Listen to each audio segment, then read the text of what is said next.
Zola Levitt presents with Dr. Jeffrey Seif.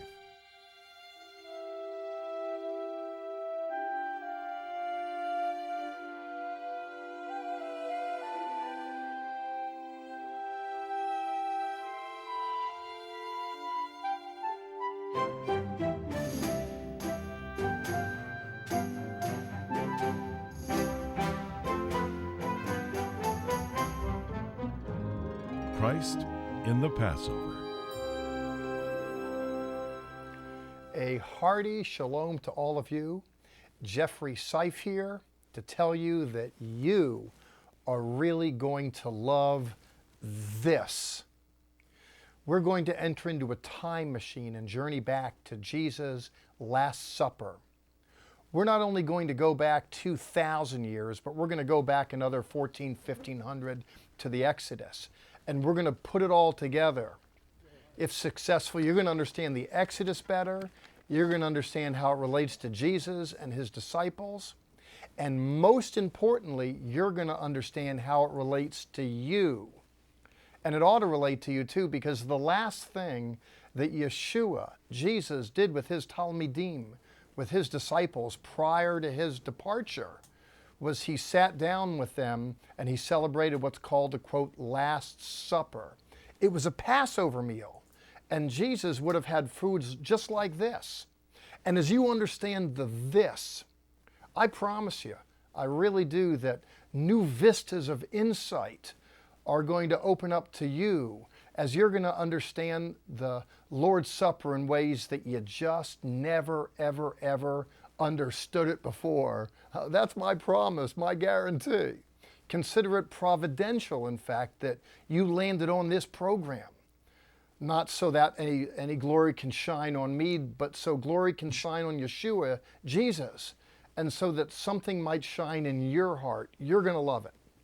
There's three things that I have on the table. Well, there's more than I have on this table than three things. But in terms of, to use the figure of speech for what I want to accomplish in this program, first, I want to go back and review what the Passover is all about.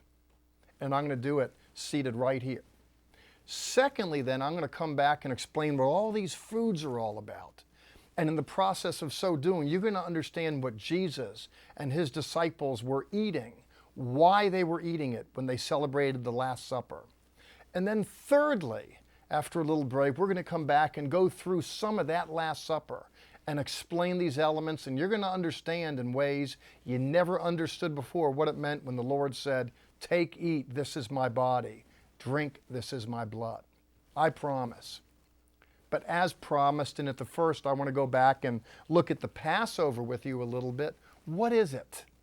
What is this main event that Jewish people celebrate all over the world from time immemorial? Well, in effect, Passover is to Jews what July 4th is to Americans.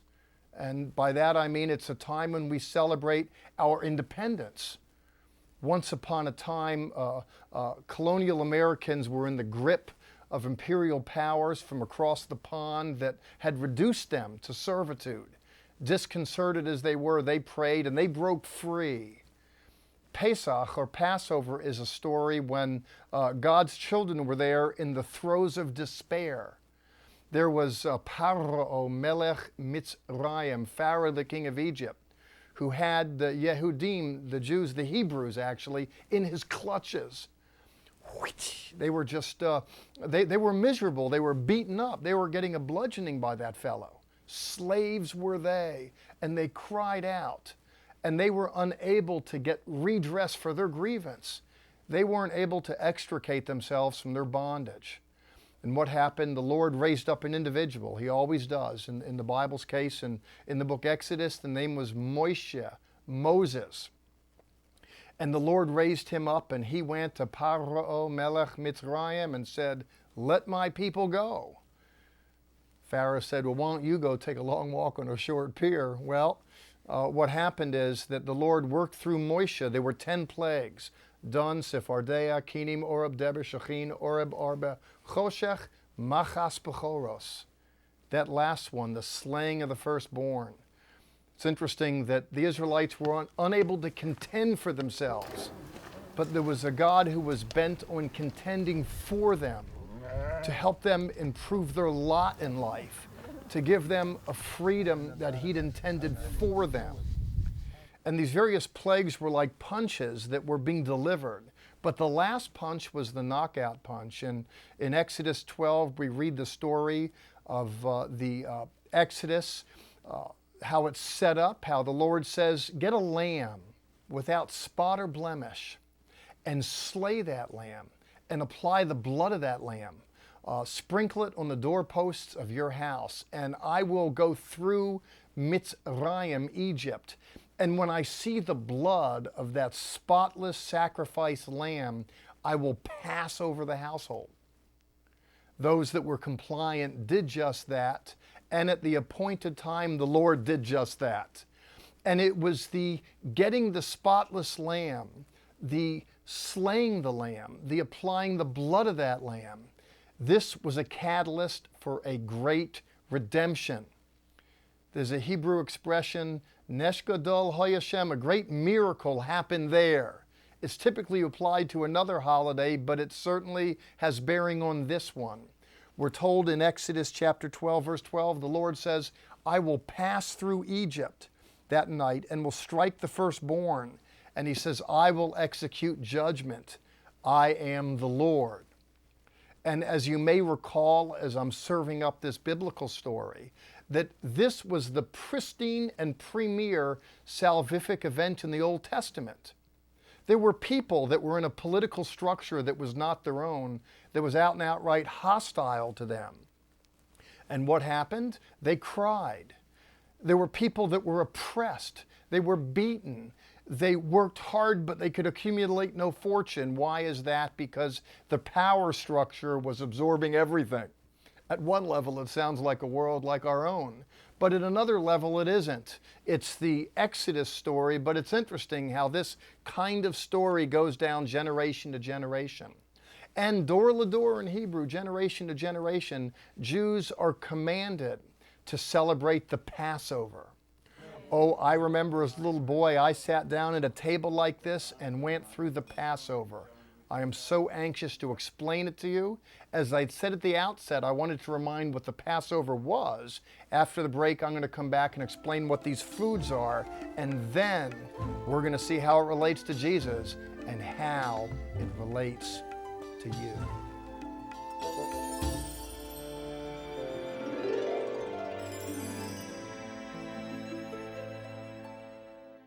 For insightful perspectives of Israel and Bible prophecy, ask for our free monthly newsletter, The Levitt Letter.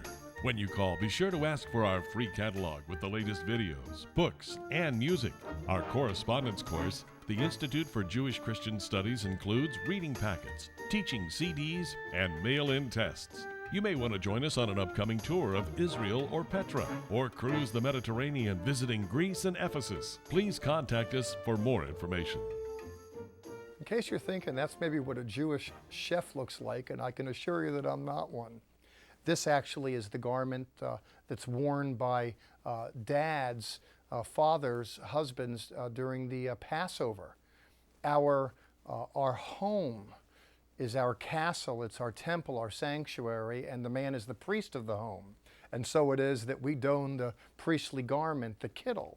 Similarly, the priestly mitre. What's interesting is that it's the father's responsibility to teach, to inculcate into the young what it means to be Jewish, to keep alive the story, to tell of God's redemptive acts. And so it is to do so at this special Passover. Dad dresses for the occasion. These foods help dress the occasion as well. Let me explain them to you before we walk through them. You've heard me to say already that the Passover commemorates our freedom from slavery. We have food that we eat here that's called charosis. It's an admixture of nuts and apples and honey. It's to remind individuals of the mortar. It used to be that when we were slaves, we were beaten into manufacturing bricks to build up somebody else's empire. And we eat this at the Passover to remind us of that. Similarly, we eat something called moror. It comes from the Hebrew word for bitterness. In fact, I'm getting a little teary-eyed. My eyes water, not because of the sentiment of the moment, but simply because this is so harsh. The bitter herbs, the horseradish, is affecting my tear ducts, interestingly. And Jewish people eat this at Passover. It reminds us of the bitterness of slavery. And I got news for you. This is Jewish antihistamine. You eat this stuff, it's going to give you a jolt and clear out your sinuses quick. We have a carpus that we eat as well. You might recall that when God said to get a lamb without spot or blemish, he said to take the blood and put it in a basin and to dip some grass in there and use it as in effect like a paintbrush, and then to use it to spread the blood on the house. And this carpus is a reminder of the grass that was used. The Lord said, get a lamb without spot or blemish. It's interesting for my money in both Old and New Testaments that salvation comes through the agency of an unblemished lamb. Well, since the temple's been destroyed, Jewish people no longer have a place for sacrifice, but we remember the sacrifice of that lamb every year. In every Jewish household, this table is set with these foods, and there's the shank bone of a lamb to remind us of that spotless lamb's sacrifice. We also have salt water that's used to remind how we used to cry. There are tears that are shed in bondage. It could very well be that some of you are shedding tears over one thing or another, and slavery causes bitterness, and bitterness causes tears, and we remember that when we dip and we taste the salt water. There's an egg as well, and by the way, if you take Zola Levitt at his word, and you'll hear at the end of the program how there's an offer on the program for his lengthy treatment of the Passover, 2 programs worth. He goes into the egg in more detail, as well as all of this stuff. We'll be hearing him a little bit later on. The egg is a symbol that, interestingly, is part of the Jewish Passover today, but it's something that got slipped in yesterday. If you want more of that, you'll have to hear Zola on that. There are other things here, and we'll hear from Zola in a moment as well. Passover is called the Feast of Unleavened Bread. And you can recall, that is, New Testament readers can recall how at the Last Supper, Jesus took the bread and he blessed it and he broke it and he said, take, eat, this is my body. He would have been eating matzah. And a lot of this stuff is passed around at the Passover. Similarly, Jewish people drink wine at the Passover. Actually, there's 4 cups of wine. And inasmuch as Yeshua, Jesus, is on record saying, take, eat, this is my body, similarly, he passes the cup and he says, drink, this is my blood. Again, the usage of body and blood, bread and wine imagery is ubiquitous. It's everywhere. It's part of the Jewish Passover. We're going to come back in a minute after we hear from Zola, and we're going to see exactly where in the Passover dinner, which goes on for hours, we are going to alight upon the moment when Jesus gave communion, and we're going to see how an understanding of these foods and this process illuminates the communion story. This is a long evening, I can tell you. And at the end of this meal, the last thing eaten is that hidden afikomen. You remember the piece of bread we broke last week? We took the middle piece out of this bag, broke it, wrapped it up in a white cloth, hid it away. Father now brings it forth again, gets it out of its hiding place. And this piece of bread and the 3rd cup of wine, the cup of redemption, is the Lord's Supper. It's not like it, it is it. It's the original. It's the communion, the Eucharist, whatever you want to call it. This bread and this particular wine. You see, I told you you could see the whole service. You'll appreciate it better. So this is how it comes out of the service. And let me say a few words about the bread and the wine. We can pick up Jesus doing this in the Gospel. Matthew 26:26. It says, as they were eating, he took bread, blessed it, broke it, gave it to them, said, "Take, eat, this is my body." Zola just gave us a beautiful window into the connection between the Last Supper and the Passover. I don't know that they got it at the first. We have a beautiful plate, a Seder plate, that's employed at the Passover. The foods that I spoke about earlier are set on the plate. There's no room for me to be able to do that and hold it all up. But that night I believed, and you heard Zola to say as much, that Jesus was serving up something special that they didn't quite expect. Let's open up our Bibles, please. I want to begin in the Gospel of Matthew, chapter 26, verse 26. Therein we get a moment when communion was given. We're told in verse 26, as they were eating, Jesus took the bread and blessed it and broke it and gave it to the disciples and said, "Take, eat, this is my body." What's interesting is that Jesus interrupted the meal. It was at the very end of the meal, actually. They're finishing up. And Jesus takes a piece of bread and he breaks it. And he says, "Take, eat, this is my body." Now, at a Jewish Passover, we have a matzah, a container here for unleavened bread. And during the dinner, the father determines that someone should go in there and take a piece of bread and break it. And he's going to take it then and put it in a special compartment. This is acquired from a Jewish bookstore. It says on it, afikomen in Hebrew. Now what happens is right after supper, or as it's winding down, this is retrieved. And then the father, or whoever is leading the Passover Seder, is going to take this piece of bread and he's going to break it and give everybody at the table to eat. Standard Jewish practice, right at the edge of the meal. Similarly, the goblets will be poured again. There's actually 4 cups of wine. And the 3rd cup will be poured. And at this juncture then, at the table, dinner concludes with the eating of the afikomen and drinking the 3rd cup. And this is striking, it seems to me. We're told in the Matthew Gospel that while they were eating, Jesus took the bread and the cup. So it tells you we're working with the 3rd cup of wine and the afikomen. And he says that he broke it and he gave it to them and said, "Eat." This is striking. And you heard Zola Levitt, the late Zola Levitt, to reference it. And what's the it again? This is a point in the Jewish Passover Seder where participants are remembering the body of the lamb that was slain, as well as the blood of the lamb that was slain. Once upon a time in a land far away, Israelites were in a land far away, in fact, in Egypt, in servitude, and they were in trouble, and they couldn't break the yoke. They were just in a bad way. And they cried out to God, and God had them to get a spotless lamb and to apply the blood of that lamb, and by virtue of their so doing, they were set free.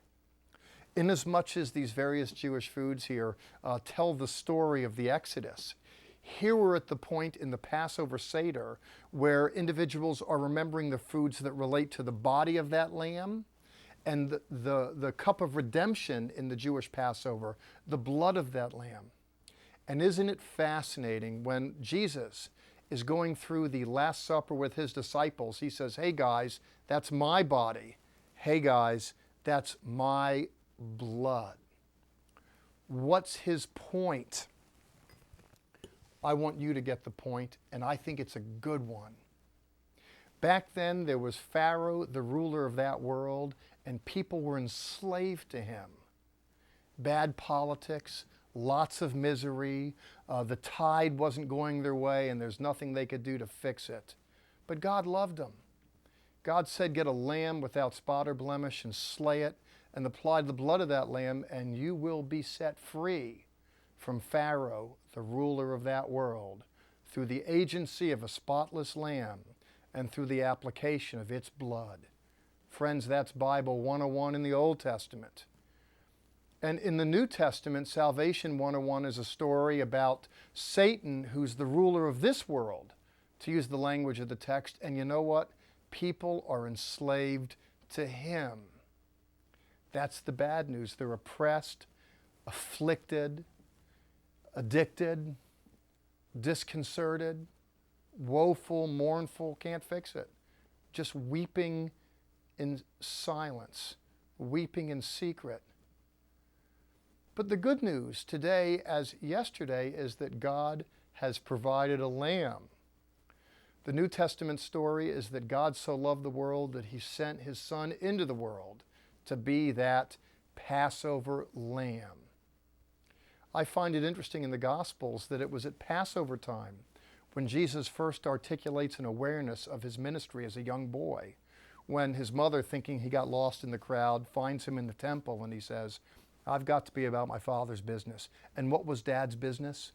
In that house of that day, it was the slaughter of the lambs. And isn't it interesting, if you look in Luke chapter 22, verse 1, we're told the Passover, the Last Supper, is the Feast of Unleavened Bread. It's all around that event. Jesus begins His ministry in the gospel, publicly giving voice to it anyway, with a reference to the Passover season. And similarly, His public ministry comes to an end then too, right at the Passover time. And when all the lambs are getting set for the slaughter for Passover, so it is that Jesus, the Lamb of God, the Passover Lamb, sits down with His disciples. And as He goes through the Passover with them, they're oblivious to the fact that He's the fulfillment of those Old Testament things. Jesus goes through all this with them, and when everyone is just looking at the Passover Lamb, Jesus says, time out, guys. He says, wake up and smell the coffee. That's me. Much as there was Pharaoh, the ruler of that world, people were enslaved to him. So too there's Satan, the ruler of this world, and people are enslaved to him. Much as God said, get a lamb without spot or blemish and apply it and you'll be set free in the Exodus story, so too that in today's story, says Jesus, that He is the lamb and He will be sacrificed and the blood will be applied, with the net result that people can be set free. And so what have we here? Communion, Eucharist, Lord's Supper, call it what you will. This decidedly Christian reenactment is a story that evolves out of the Jewish Passover. And it's all about freedom for Jews yesterday, for Jesus' disciples yesterday, and for me and you today.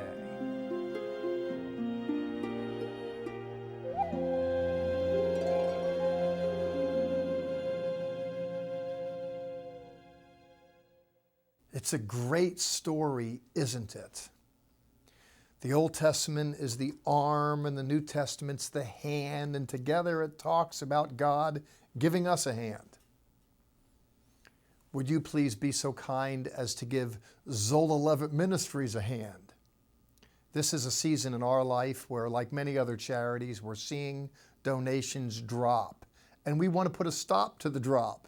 If everyone does a little, we can accomplish a lot. So please, give us a hand. Pick up a pen.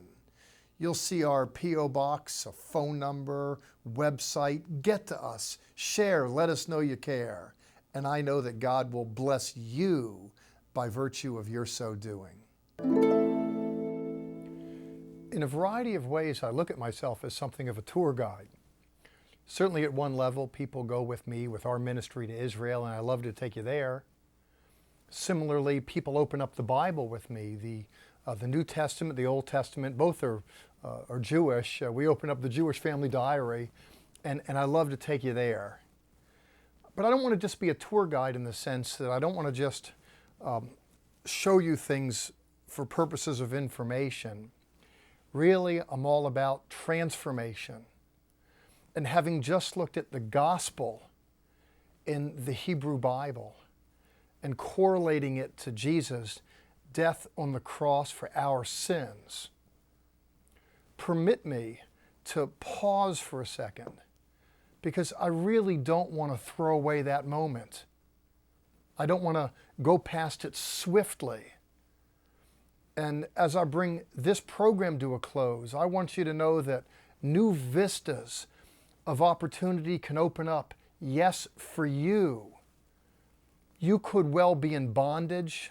Materially, so were the Hebrews.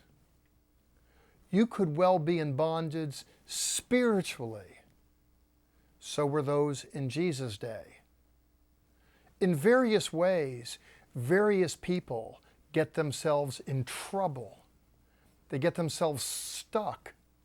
And we need a little help getting out of the ditch. My understanding when I look at the Old and New Testaments is that the Lord came for that very purpose. So I'm pleased to come to you through the agency of Zola Levitt Ministries. Others are looking to come to you and tell the same story. In fact, Promise Keepers is ramping up again, a wonderful men's ministry. And one of the major platforms for Promise Keepers is to remember the poor, to help those that are disenfranchised. And interestingly, there's a premium, a fresh premium on recovering the Jewish roots of the faith and developing an appreciation for the Jewishness of Jesus and even the Messianic Jewish experience today. You ought to go to their website, Promise Keepers, and check it out. But go to the Bible with me and check this out. And before I check out of this program outright, permit me to let you know that there's a way that you can get out of your bondage. You right now can be addicted to forces you can't control. You could very well be in circumstances that you were unable to extricate yourself from. That's the bad news. The good news for you, the good news for me, the good news for we is that God has provided a lamb. Open up your heart to Him and you'll see a new journey unfolding in front of you. And as you go right now, Sha'alu Shalom Yerushalayim. Pray for the peace of Jerusalem. Our offer on this program, The Miracle of Passover CD, DVD, or booklet. In this insightful study, Zola Levitt provides a complete explanation of Passover, the crown jewel of the biblical feasts, and how the Messiah appears in every moment of it. One of the most basic and important Bible studies, shedding clear light on the mysteries of the Lord's Supper. Simply call 1-800-WONDERS and ask for the Miracle of Passover, CD, DVD, or booklet. Also, please call toll-free or write to receive our monthly newsletter, The Levitt Letter. It's absolutely free and contains insightful article and news commentary with a refreshing perspective you won't get from the mainstream media. The Levitt Letter is also available at levitt.com, along with current and archive TV programs, our national airing schedule, and much more. Please remember, Zola Levitt Ministries depends on tax-deductible donations from viewers like you.